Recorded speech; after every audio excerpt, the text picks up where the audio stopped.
Welcome to the What Matters Today podcast from the Geneva Graduate Institute. I'm Dan Graham, Head of Communications at the Institute. In this podcast series, we ask members of our faculty to comment on key global issues. Today, we turn our attention to Syria, a country that has been at the center of international focus due to its prolonged and complex conflict. In this episode, we are joined by Cyrus Schayegh, Professor of International History and Politics at the Institute and Chair of the Department, to provide a comprehensive overview of the situation in Syria. We'll delve into the historical context, the roles of various international actors, and the broader implications for the Middle East and beyond. So Cyrus, thank you once again for joining us on What Matters Today. Today we're talking about Syria, so I'll just get into it. Can you discuss the historical roots of the conflict in Syria, including key events and factors that have shaped the current situation? Dan, first, thanks so much, as always, for having me and my colleagues at the History Department here at the Geneva Graduate Institute. I should start by saying that the Assad family has, as I'm sure everybody knows, been at the top of the Syrian regime for more than 50 years. So the father, Hafez al-Assad, became prime minister in 70 and then president in 71, ruled until 2000 in sort of changing circumstances. What was definitely very important for him was sort of his family, and then a little bit more broadly around it, certain key parts of the Alawite sect to which his family belongs, but then also branching out to try to include other social classes. Peasants were very important constituents at some point, early on definitely. Later on also the Sunni urban bourgeoisie, at the very least some parts of it. And then in 2000 he passed away. Now Bashar was very young then, he was 35. He actually had to, or the constitution of the country needed to be changed for him to become president. And he actually was not really meant to become president. That was rather one of his older brothers who died in 94. Now, when he started, he sort of began with a somewhat impressive political liberalization, which, however, didn't take much longer than a year. And then he, partly because of his own interests, but definitely also because of the pressure by senior military and political circles, started to sort of wrap up the political liberalization. Again, in the later 2000s, there was a multi-year drought, which had very massive effects also on Syria.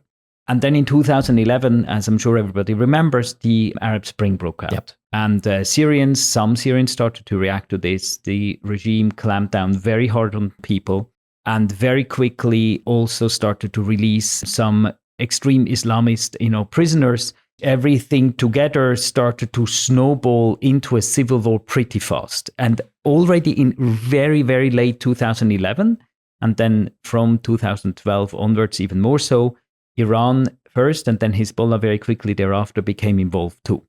They started to send ground troops. Hezbollah became, both of them became very important, and other Shiis from other Shia countries, including Afghanistan, like, there's Shia minority there, Iraq, were drawn into this as well. Always sort of organized by Iranians and Hezbollah. In 2015, the Russian Air Force joined, as I'm sure everybody also knows. And this really helped Assad to save his skin, right? Yeah. And we saw this now very clearly. In the absence of these players, the whole house of cards just came, crumbling down. I think these are sort of the key moments that led towards what happened now. Since then, since 2015 and the Russian intervention, a lot has happened. I could maybe very quickly just add a note here on the economic situation, just to give people some figures. So in Syria itself right now, there are more than 16 million people who are in need of humanitarian aid. The civil war created more than 7 million internally displaced people. And on top of this, like up to 4 or 5 million refugees abroad, 3 of which are in Turkey. It really, devastated Syria's economy. It contracted by 85% in the last 14 years. So if in 2011, Syria was among 196 countries, the 68th in global GDP rankings, comparable to Paraguay and Slovenia, in 2023, it was number 129, comparable to Chad and the Palestinian territories. Right. infrastructures were decimated. There was hyperinflation. I mean, it's just to give a few numbers to show how really extremely bad the situation got.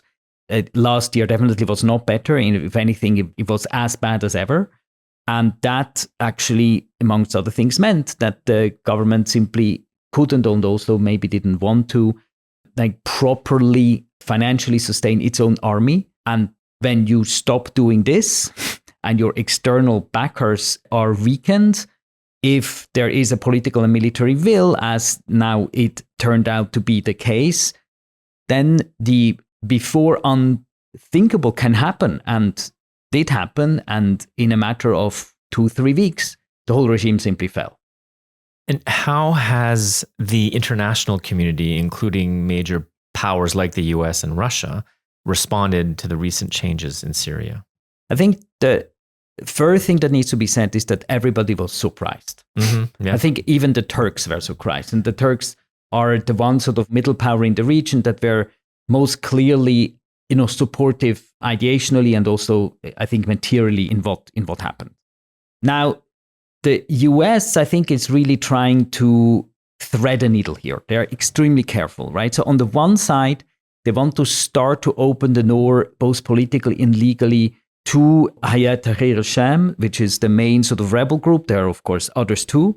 While on the other side, they are checking out key figures. I'm sure that they are running profiles on them, trying to get to know them even better. And they obviously also want to make sure that at this point, at least formally and explicitly, old and cut radical Islamist connections that, HTS has are not being reactivated. And of course, also trying to go after ISIS in Iraq, in Syria, trying to make militarily, like bombing installations in order to try to make sure that the at the very least partial power vacuum that now exists in Syria, it's a partial one, it's not a total one, but that it will not benefit ISIS.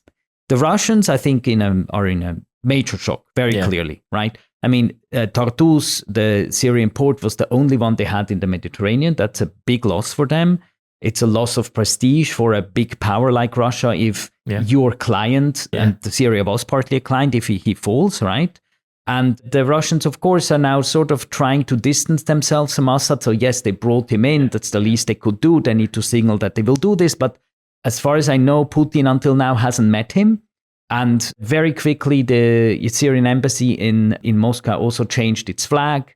It's sort of very clear that the Russians are trying to turn a page here, and we will see exactly how responsive to this the rebels will be.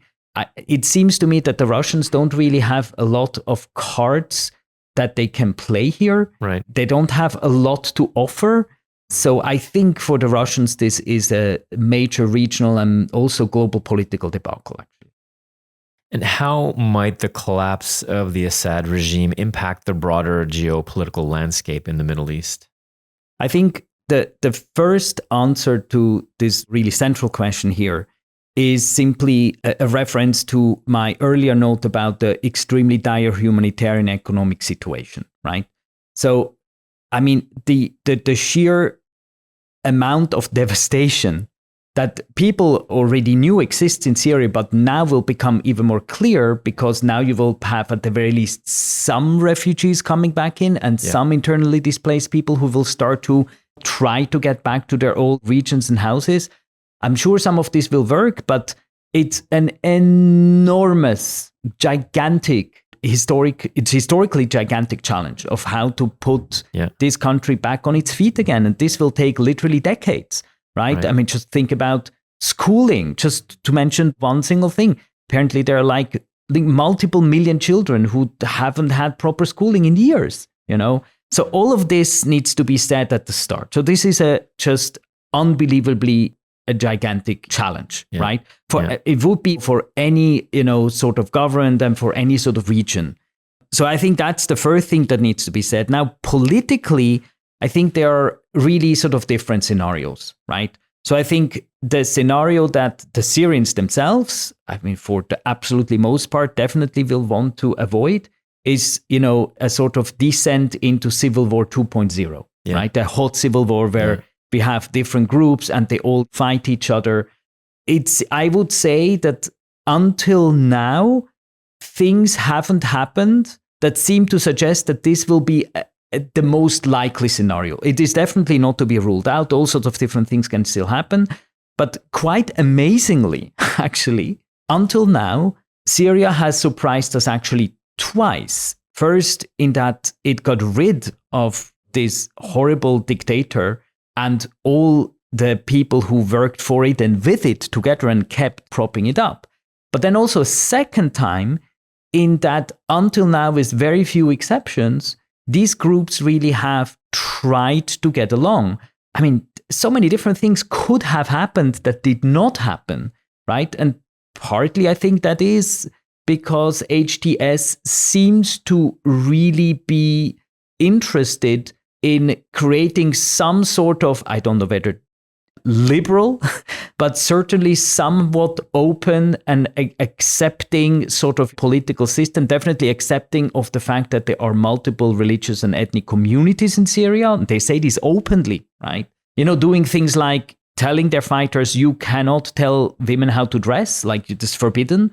I'm sure some still try to do this, but these are very important signals from the top down, right? So these are very, very encouraging, sort of signs. But does this mean that everything will be fine? No, I mean, nobody knows, right? Now, so there is this nightmare scenario where you will have Civil War 2.0. Then there is the much more hopeful scenario where there will be some sort of, for want of a better word, let's just call it, a liberal political system in the sense that power will be shared and there will be not the new dictatorship, and maybe power will also be decentralized. Right. And that this will sort of work out well.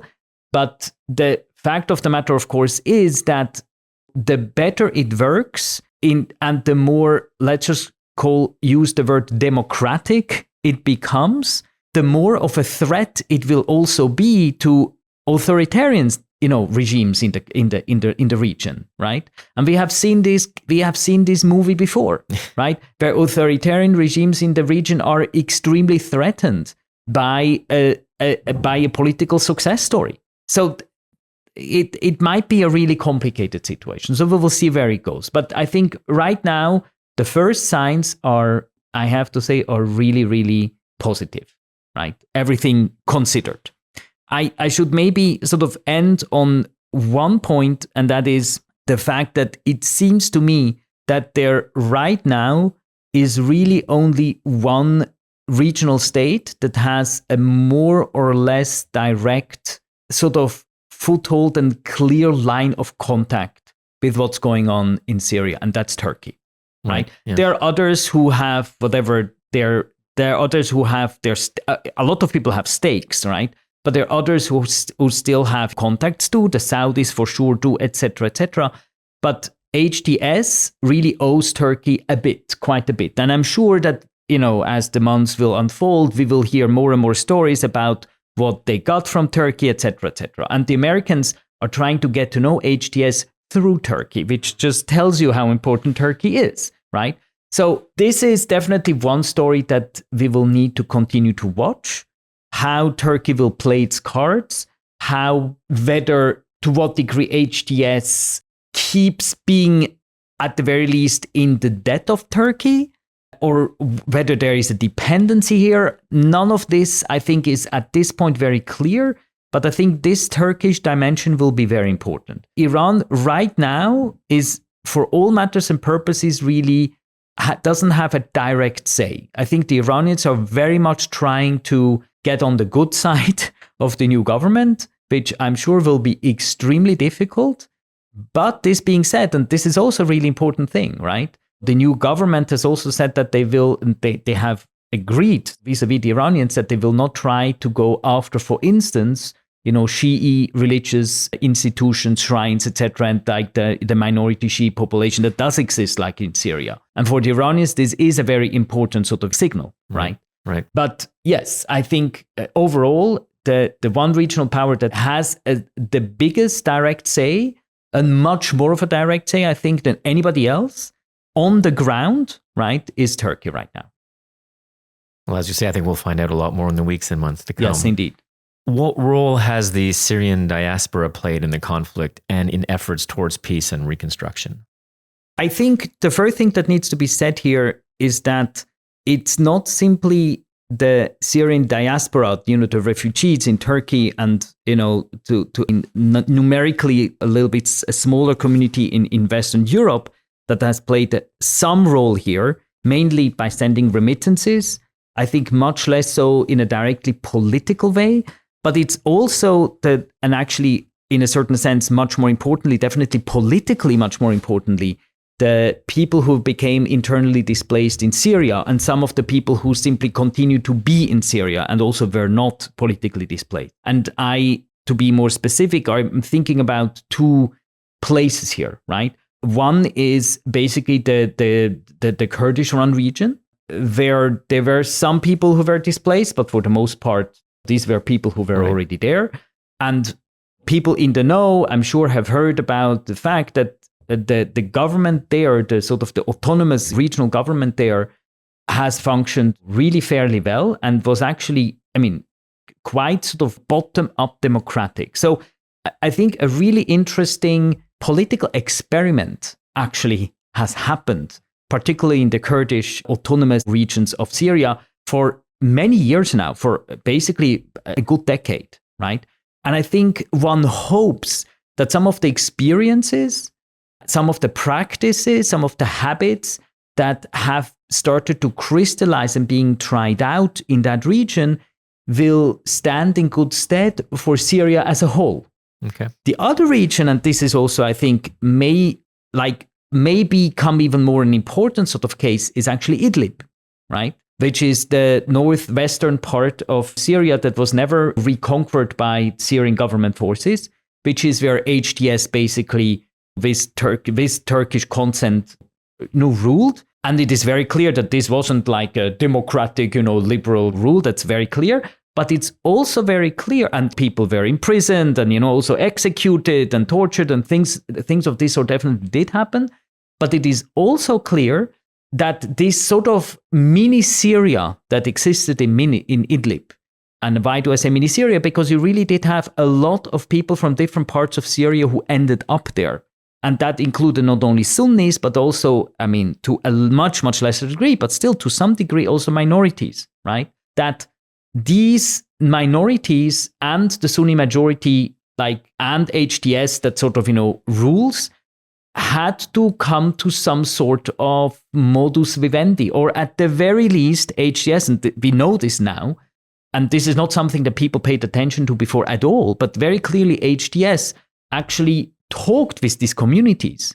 And once you start to talk on a continuous level as a para-state or as a para-government with these communities, they, like in Christian communities, etc., you start to learn how to deal with them. And I think it is not seen in this light, it is perhaps not entirely surprising that HTS now is not just going berserk against these minorities. It seems to me that, without knowing any detail, but it seems to me that this is the continuation of certain practices with all caveats and all qualifications that started to be tried out already at that point in time. And the other thing that I think is really important is that for also basically almost a decade, right? Yeah. They needed to actually run this place. And I'm sure this was extremely difficult, but you need to stop being simply like an armed insurrectionist rebel group that has an extremist agenda. You need to start running a place. And once you start to do that, normally, not always, but normally people become a little bit less extreme and a little bit more pragmatic. And I think this too is something that we may be seeing here, right? Okay. All right. And for my final question, and I know it's not an easy one, but I need to ask it, what are the potential long-term implications for Syria's reconstruction and political stability? I think the answer to this is extremely difficult and also very complex. Yep. And I think the most fair answer to say is we really simply don't know, because there are really a number of different players that can, and also external players that can combine in all sorts of different ways. But I think another way of answering it would be to say that the points that we mentioned before, different scenarios, like a more civil war nightmarish scenario and a maybe more optimistic scenario, exist, and variations of these two exist, and all of these variations will have different regional repercussions, right? Will draw in or threaten different, regional players in different ways. And we will simply need to follow this story, which again, and I should really end on this note, has been, one of the very, very few sort of sunshines in global politics and definitely in Middle Eastern politics in the last few years. Well, Cyrus, thank you for ending that way. And thank you for joining us on this episode of What Matters Today. Thank you so much again. This podcast series is produced by the Geneva Graduate Institute Communications team. For more information about the Institute, please visit our website at graduateinstitute.ch. I'm Dan Graham. Thanks for listening.